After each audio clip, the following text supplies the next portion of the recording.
Welcome back everybody. Today I'm going to teach you how to link records and add lookup fields in Airtable. This feature is incredibly useful when you want to connect information between different tables and automatically pull in related data, saving you from manual entry and keeping everything organized. First, open your web browser and head over to airtable.com.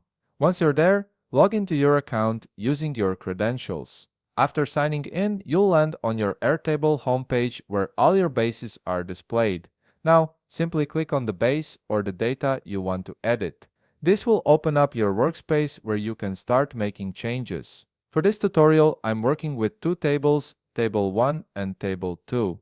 It's important to note that you need at least two different tables in your base to use the link records and lookup fields feature effectively. These two tables will communicate with each other through the links we're about to create. Go ahead and navigate to Table 2. This is where we'll start building the connection.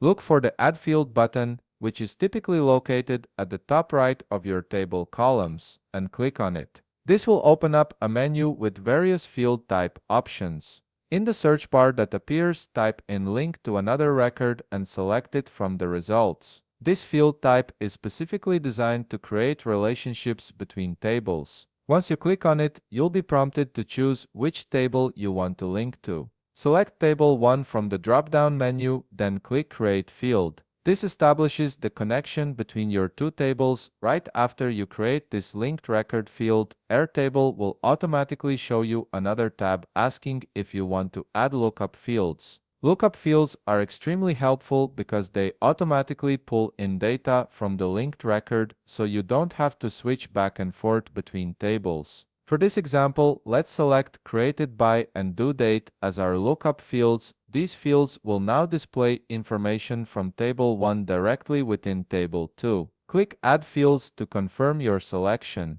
Now, you'll see your new linked record field in Table 2. Click the plus icon within that field and you'll be able to select any record from Table 1. Go ahead and click on a data entry. Watch what happens next. The Created by and Due Date lookup fields will automatically populate with the corresponding information from the record you just selected. This happens instantly because Airtable pulls that data directly from the linked table. And that's it. You've successfully linked records between two tables and set up lookup fields that automatically display related information. This makes managing complex data much simpler and keeps everything connected. If you found this video helpful, please leave a like, subscribe, and see you in the next video.